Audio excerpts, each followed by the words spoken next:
La ville de Montréal est régulièrement touchée par des vagues de chaleur intenses en été, soit quand la température minimale est de 22 degrés Celsius et la température maximale dépasse 30 degrés Celsius pendant 3 jours consécutifs et plus. Bien que ces périodes de chaleur extrême soient difficiles pour tout le monde, elles peuvent être particulièrement dangereuses, voire même mortelles pour certaines personnes.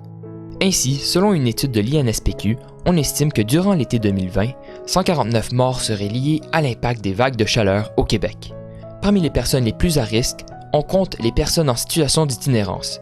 Ainsi, cette capsule aura pour but de sensibiliser sur le sujet de l'impact des vagues de chaleur sur la population itinérante de Montréal. Il existe de nombreux facteurs qui font en sorte qu'ils sont souvent plus vulnérables aux chaleurs extrêmes, comme le temps passé à l'extérieur, les maladies chroniques ou les problèmes de santé mentale préexistants, ces derniers étant plus prévalents chez la population itinérante. De plus, en raison de leur situation d'itinérance, il existe également d'autres facteurs qui aggravent ces conséquences, comme l'inaccessibilité à un logement les empêchant de se réfugier à la fraîcheur en cas de chaleur accablante. Afin d'obtenir leur point de vue, nous avons interviewé des personnes en situation d'itinérance.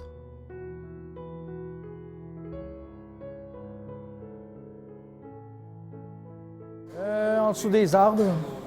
En dessous des arbres, ou bien un endroit où il y a un air climatisé, si jamais il y en a dans le coin. Mais c'est ça. Aussi, l'accès restreint à l'eau augmente le risque de déshydratation.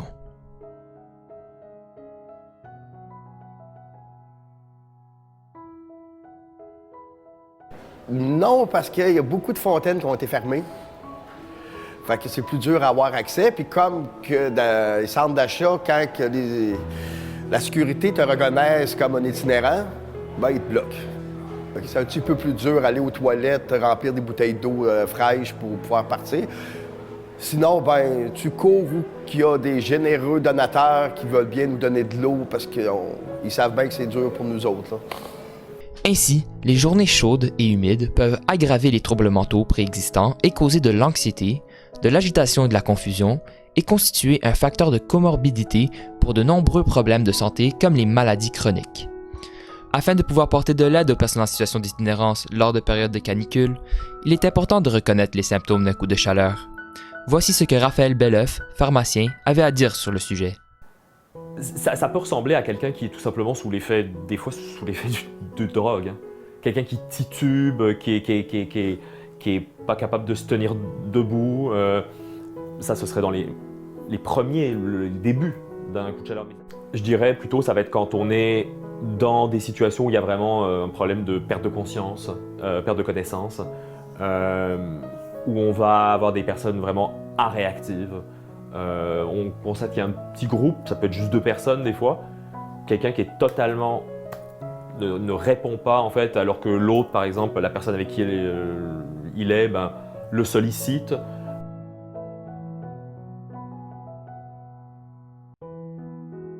Non, pas vraiment. Pas vraiment parce qu'il n'y a pas beaucoup d'informations pour ça. C'est juste arranger comme vous pouvez, c'est tout. Il y a beaucoup de personnes comme ça et qui ne sont pas informées comment pouvoir trouver les moyens de se refroidir ou se réchauffer.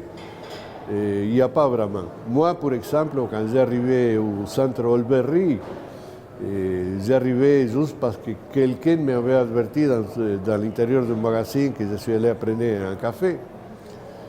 Et sinon, moi, je restais dans la rue, en face au parc Saint-Michel, dans des endroits publics. Donc, je n'avais aucune information comment me refroidir, comment me réchauffer, où le faire. Parce qu'il n'y a pas assez d'informations pour ça.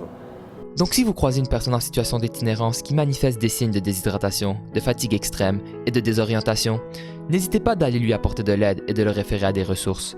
Communiquez avec le 811 ou des centres d'hébergement pour demander de l'assistance. Le site web 211.qc.ca est un excellent répertoire des ressources communautaires, publiques et parapubliques à proximité. N'hésitez pas d'offrir de l'eau ou de guider la personne vers un abreuvoir afin qu'elle puisse s'hydrater. Ces simples gestes pourraient sauver leur vie et les aider à se protéger contre les vagues de chaleur. Essayer si la personne peut encore réagir, l'inviter en tout cas à la diriger ou parfois la porter si on est capable, mais dans les cas plus extrêmes, là les secours interviendront, mais la diriger vers une zone à l'ombre, si possible, s'il y a un commerce ou un bâtiment qui qui a l'air climatisé, enfin, mais des fois un dépanneur. Hein, on dirige la personne là. On peut évidemment proposer de breuvage quelconque, mais de l'eau de préférence, quelque chose de frais bien sûr. Ça c'est dans un monde idéal, ouais, mais être attentif quand même, pas perdre de vue que c'est pas juste des gens qui sont passés out parce qu'ils ont pris de la drogue ou parce qu'ils ont pris trop d'alcool. Quand on est à 40 degrés, allongé par terre, il y a quelque chose qui va pas, vraiment. Toutefois, il existe de nombreuses initiatives venant en aide aux personnes en situation d'itinérance pour faire face à la chaleur extrême. Par exemple, la Mission Old Brewery opère des centres d'hébergement d'urgence ouverts 24 heures sur 24 pendant les périodes de chaleur intense. De plus, des travailleurs sociaux et des bénévoles sont également présents dans les rues pour offrir de l'eau et d'autres fournitures essentielles aux personnes en situation d'itinérance. Il est important que nous travaillions ensemble pour offrir un soutien accru aux personnes vulnérables pendant ces périodes difficiles. Pour les personnes qui vont regarder la capsule, est-ce qu'il y a un message que vous aimeriez faire passer? D'être tolérant. Si pour vous, la chaleur vous affecte, pensez à nous. C'est encore pire. Nous, on n'a pas un petit chez nous qu'on peut aller se mettre au frais, prendre un bon bain frais. Pas mal ça.